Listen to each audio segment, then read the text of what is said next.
오늘 하나님께서 주신 말씀은 시편 42편 5절 말씀입니다. 다 함께 읽겠습니다. 내 영혼아, 내가 어찌하여 낙심하며 어찌하여 내 속에서 불안해하는가?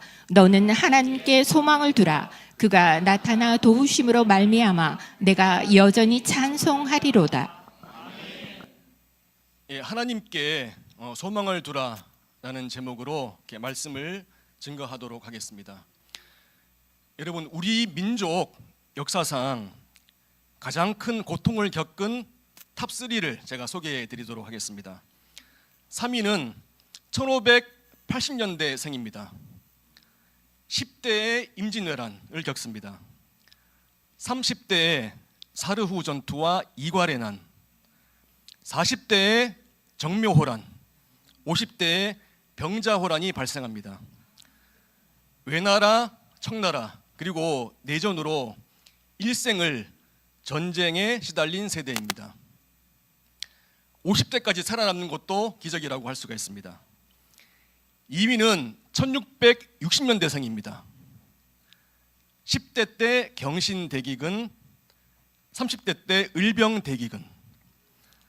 좀 배고픈 정도지 전쟁보다 심하겠냐라고 생각할 수 있는데, 백성뿐만 아니라 고위 관료들까지 많이 죽었고 식인 사례까지 보고가 됐다고 합니다. 대망의 1위는 1220년대생입니다. 10대 때 몽골 침입 2번, 20대 몽골 침입, 30대 몽골 침입, 40대 몽골 침입입니다. 그래서 몽골군이 10세 이상 되는 남자 아이들은 많이 죽였고 또 어린 아이들은 많이 끌고 갔습니다. 그런데 1920년대생들도 만만치가 않습니다. 바로 제 할머니 세대입니다. 할머니는 태어나 보니 일제시대였습니다. 나라는 주권이었고 독립할 소망과 능력도 없어 보였습니다. 또 6.25 문화로 가득했다 보니 대부분 여자아이들은 학교에 보내지 않았습니다. 저희 할머니 집안도 남자들은 학교에 보냈는데 할머니를 포함한 여자 형제들은 학교에 보내지 않았습니다. 그래서 할머니는 글을 읽고 쓸 줄을 모르셨습니다. 결혼을 하고 큰 고모를 낳았는데 그때는 2차 세계대전 기간이었고 또 미국과 일본이 태평양 전쟁을 치르는 기간이었습니다. 할아버지는 일본 본토에 강제징용을 가게 되었습니다. 가까운 친척의 도움으로 그나마 덜 힘든 곳으로 이렇게 보내졌다고 합니다.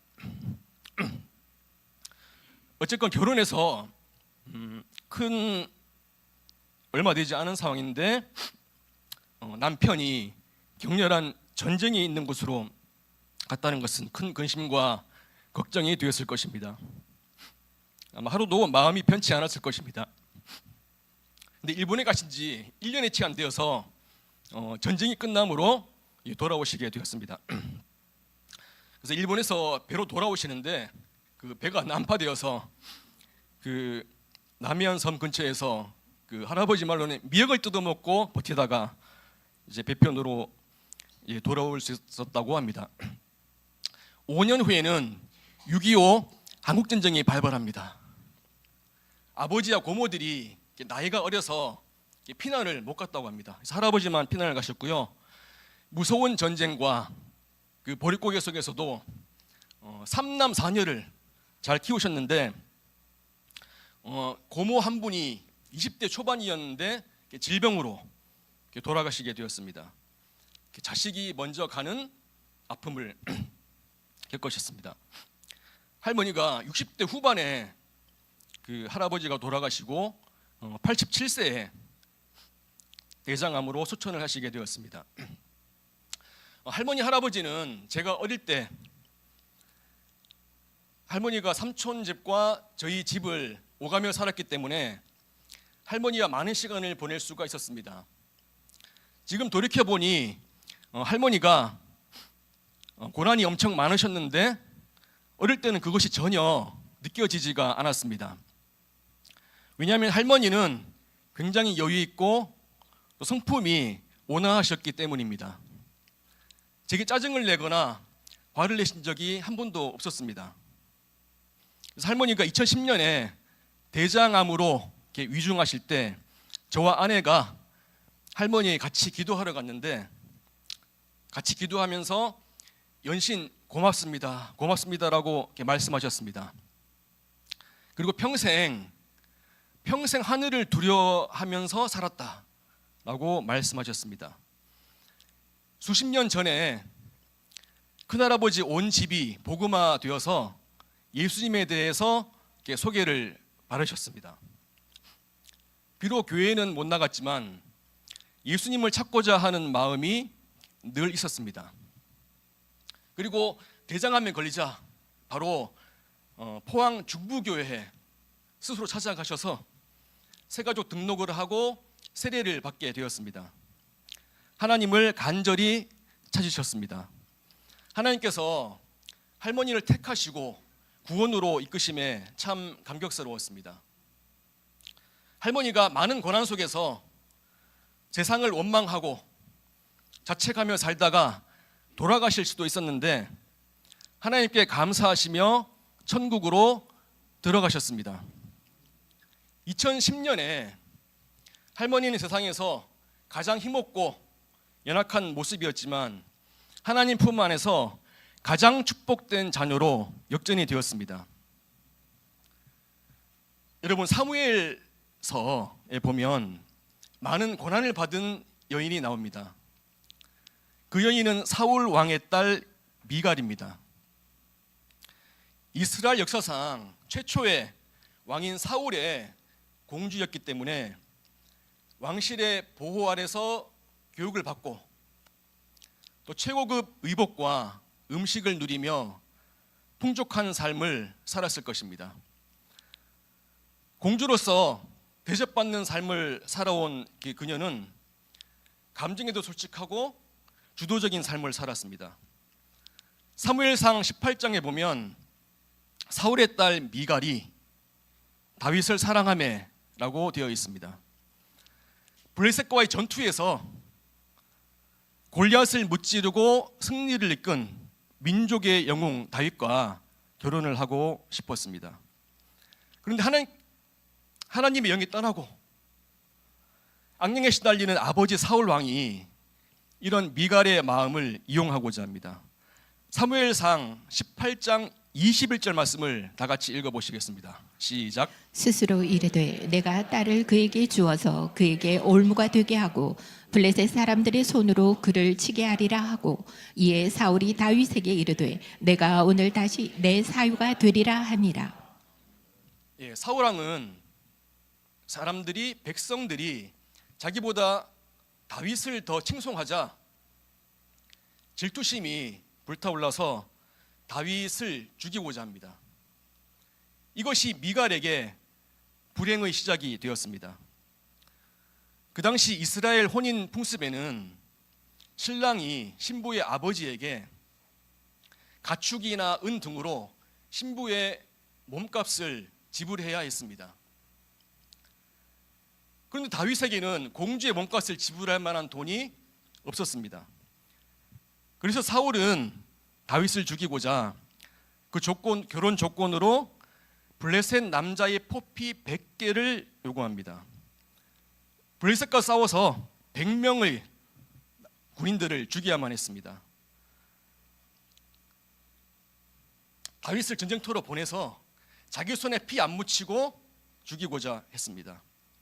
근데 이런 바람과는 달리 다윗은 그의 부하들과 함께 가서 블레셋 사람 200명을 죽이고 포피를 가져다가 사울왕의 앞에 바칩니다. 사울왕은 어쩔 수 없이 다윗을 사위로 맞이합니다. 그러나 다윗에 대한 사울왕의 질투는 극에 달하고 다시 다윗을 죽이려 합니다. 사무엘상 19장에 보면 사울이 다윗을 죽이기 위해서 부하들을 다윗 집으로 보내서 매복을 시킵니다. 미갈은 이런 상황을 파악하고 다윗을 피신시키고자 합니다. 창문 밖으로 다윗을 이렇게 내달아 내림으로써 감시자들의 눈을 피해서 도망을 치도록 합니다.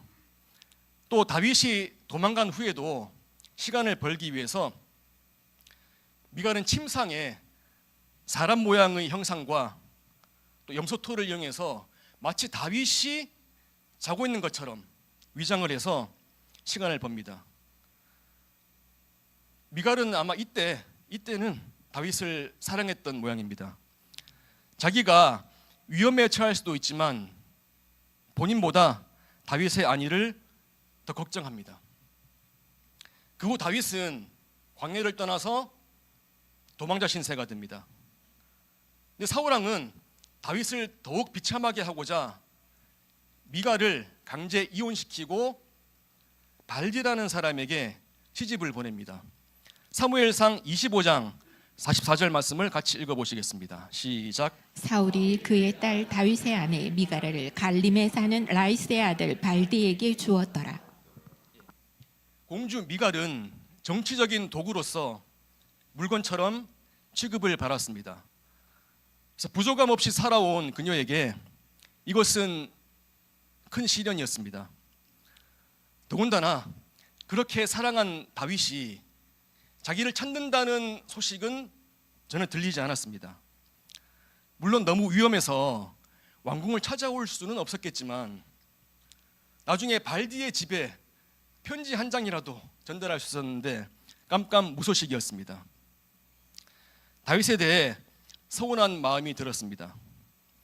그런데 반전은 두 번째 남편인 발디가 아주 좋고 착한 사람이었다는 것입니다. 창가에 이렇게 어두운 기색으로 안색으로 있는 미갈에게 다가가서 말벗이 되어 주었습니다. 또 그녀를 소중히 대하며 아픔을 품고 이해하고자 했습니다. 미갈은 이런 발디에게 마음이 열리고 다윗은 점점 잊어졌습니다. 그렇게 5에서 8년 정도의 시간이 흘렀습니다. 그리고 미갈에게 또다시 고난이 닥치죠.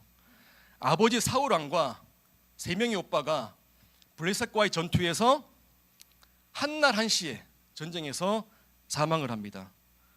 거의 멸문지화의 수준으로 온 집안이 풍비박산이 납니다. 다윗은 사울이 죽고 헤브론 지역, 남쪽 유다 지역의 왕이 됩니다. 그리고 7년 6개월 후에 북쪽 이스라엘과도 통합해서 전 이스라엘의 왕이 되고자 합니다. 근데 다윗이 그때 북쪽 이스라엘과 협상할 때 그 조건으로 미갈을 돌려달라고 합니다. 근데 이것은 순수한 사랑이 아니고 사울 왕가의 정통성을 확보하기 위한 정치적 계산이 컸습니다. 다윗은 인간적인 방법을 사용했습니다. 미갈은 다윗이 사울을 피해 도망을 하는데 도움을 주었습니다. 생명의 은연입니다. 이때는 이미 미갈이 발디와 10년 이상 부부로 살고 있을 때입니다. 하지만 이스라엘 목표, 통일을 위한 목표 달성에 미갈이 또 이용이 됩니다. 안타깝지만 다윗이 기도했다는 기록도 없고 또 하나님의 지시라는 내용도 없습니다. 여러분, 다윗은 어떤 사람입니까? 사울을 죽일 기회가 2번씩이나 있었지만 하나님이 기름 부어 세운 자를 죽일 수 없다고 살려준 분입니다. 인간적인 방법을 사용하지 않았습니다. 통치자요 주관자이신 하나님을 믿었습니다. 그런데 미갈 문제에 있어서는 하나님의 뜻을 구하지 않았습니다. 자신의 은인인 미갈에게 연민이나 사랑이 있었을까요? 다윗은 군대 장관을 보내서 미갈을 데려오라고 합니다. 그때 그녀의 남편인 발디는 끝까지 아내를 지키고자 합니다. 사무엘하 3장 16절 말씀을 다 같이 읽어보시겠습니다. 시작. 그의 남편이 그와 함께 오되 울며 바후림까지 따라왔더니 아브넬이 그에게 돌아가라 하매 돌아가니라. 발디가 미갈을 따라서 울면서 따라왔습니다. 고대 가부장적인 사회에서 남자가 공공연하게 울면서 아내를 따라온다는 것은 매우 흔치 않은 일이었습니다. 그는 체면을 가리지 않고 아내 미갈을 잃는 슬픔을 이렇게 표현했습니다. 이제는 두 번째 남편인 발디에게 정을 붙이고 또 사랑했던 미갈은 다윗에게 실망을 했을 것 같습니다. 그래서 후에 다윗이 언약궤가 오는 것을 보고 춤을 추는데 미갈은 비웃었습니다. 이때 아마 다윗에 대한 좋지 않은 감정이 이어지지 않았나 싶습니다. 이 스토리를 보면 미갈이 참 불쌍하고 안타깝습니다. 다윗을 향해 비웃는 것이 이해가 가기도 합니다. 그러나 미갈은 이런 고난 속에서 하나님을 찾지 않았습니다. 이런 고난 속에서 미갈은 이 세상에는 소망이 없고 또 사람은 믿을 대상이 아님을 깨닫고 하나님께 소망을 두었다면 얼마나 좋았을까요? 그러나 자신이 받은 상처에 매몰되어 있었습니다. 자기 안에 갇혀 있었을 것입니다. 하나님을 원망했을 것 같습니다. 물론 지푸라기 하나 붙잡을 것이 없고 또 마음을 터놓을 한 사람 없었겠지만 하나님을 신뢰하고 또 간절히 살았다면 그녀의 인생이 역전되었을 것입니다. 참으로 안타까운 비극적 결말입니다. 여러분, 사사기에 나오는 삼손은 큰 고난에서 하나님을 찾고 크게 쓰임을 받았습니다. 들릴라의 유혹에 넘어가서 머리카락이 잘리고 힘이 빠지자 이제 블레셋 사람들에게 생포가 되었습니다. 두 눈이 뽑히고 노예가 되었습니다. 동물원의 원숭이 같이 눈요깃거리가 되었습니다. 지금으로 적용하자면 이제 머리카락이 잘린 것은 오랫동안 취업도 못하고 직장에서 잘린 상태라고 말할 수 있고 또 두 눈이 뽑힌 것은 건강마저 아주 좋지 못하다는 것이라고 할 수가 있습니다. 이런 상태이면 자의식이 들고 자신감은 없어지고 적극적으로 신앙생활을 하기가 힘이 듭니다. 주일 예배에도 못 나오고 잠수 타기가 쉽습니다. 내 상황이 이런데 하나님의 나라를 구하고 교회와 나라와 민족을 위해서 기도한다는 것은 꿈도 못 꿀 수 있습니다. 이렇게 기도하면 주변 사람들이 나를 비웃을 것 같다라는 자의식이 듭니다. 여러분, 심리학에서 매우 유명한 메슬로우의 욕구 5단계설이 있습니다. 많이 들어보셨을 것입니다.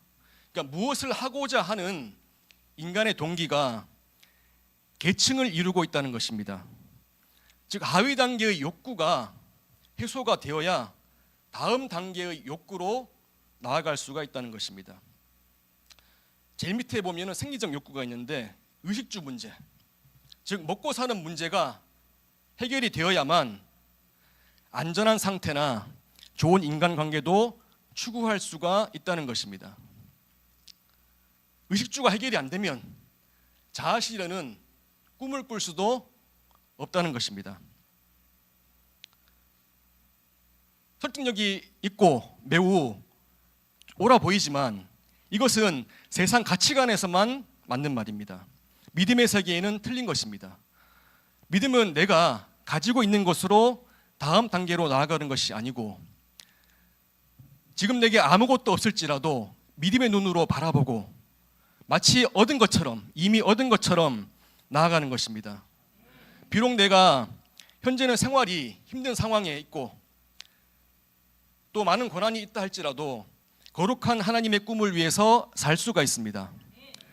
하나님께서 감동을 주시면 교회와 나라와 또 민족을 품고 기도할 수가 있습니다. 우리의 그릇이 전 세계를 품을 만한 그릇으로 커지고 또 기도로 세계를 향해서 나아갈 수가 있습니다. 세례 요한은 메뚜기와 야생꿀을 먹으면서 거칠고 척박한 들판에서 생활을 했습니다. 그러나 의식주의 기본적인 욕구를 넘어서 더 높은 하나님의 가치와 사명을 추구하는 거룩한 삶을 살았습니다. 바울과 실라는 죄가 없었는데 억울하게 체포가 되었습니다. 채찍으로 심한 매질을 당하고 온몸이 피투성이가 된 채 빌립보 감옥에 갇혔습니다. 하지만 감옥 안에서 기도하고 또 하나님을 간절히 찬양을 했습니다. 환경이 신앙을 삼키려 할 때 신앙으로 환경을 압도했습니다. 메슬로우의 5단계 중에서 생리적 고통과 안전의 위협을 신앙으로 초월했습니다. 그때 감옥문이 열리는 기적을 체험할 뿐만 아니라 감옥의 간수와 그의 온 가족들이 구원을 받게 되었습니다. 다시 삼손 이야기로 돌아오겠습니다. 삼손은 가장 절망적일 때 가장 겸손해지고 또 하나님을 온전히 의지했습니다. 그의 마지막 모습은 단순한 복수가 아니라 자기 중심적인 삶을 끝내고 사명자로 돌아오는 위대한 회복이라고 할 수가 있습니다. 사사기 16장 28절 말씀을 다 같이 읽어보시겠습니다. 시작. 삼손이 여호와께 부르짖어 이르되 주 여호와여 구하옵나니 나를 생각하옵소서. 하나님이여 구하옵나니 이번만 나를 강하게 하사 나의 두 눈을 뺀 블레셋 사람에게 원수를 단번에 갚게 하옵소서 하고.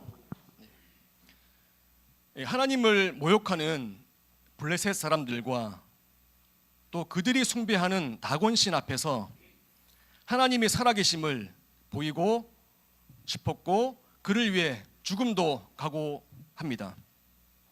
그래서 오직 하나님만을 의지하고 간절히 기도했습니다. 그래서 삼손이 죽을 때 죽인 자가 살아있을 때 죽인 자보다 더욱 많았다고 합니다. 사람들은 간혹 삼손을 무시하지만 믿음장인 히브리서 11장에 삼손은 당당히 믿음의 사람으로 기록되어 있습니다. 여러분, 우리 인생에서 어려움은 파도처럼 끝도 없이 밀려옵니다. 환경은 우리가 통제할 수 없을 때가 많지만 그 환경을 바라보는 눈은 우리의 영역입니다.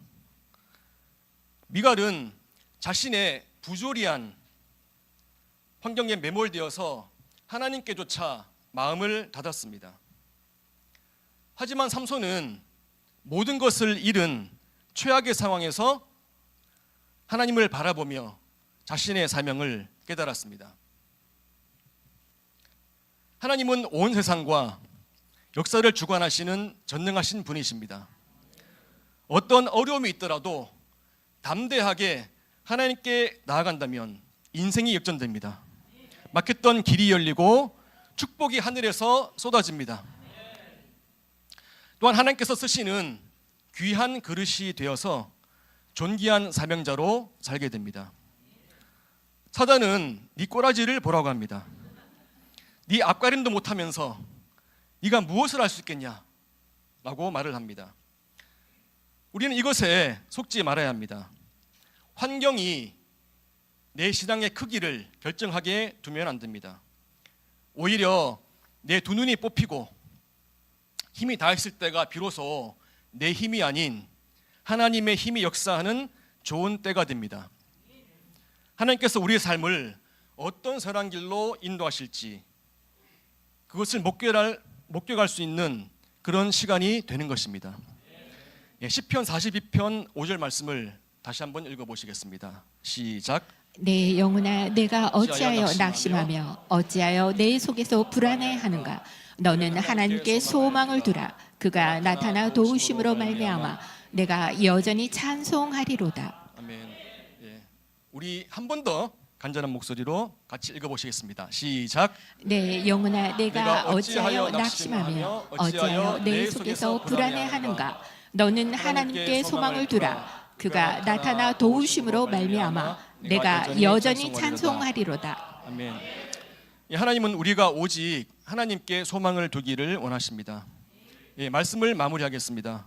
힘든 상황에서 마음속으로부터 올라오는 낙심과 불안을 선택하지 말아야겠습니다.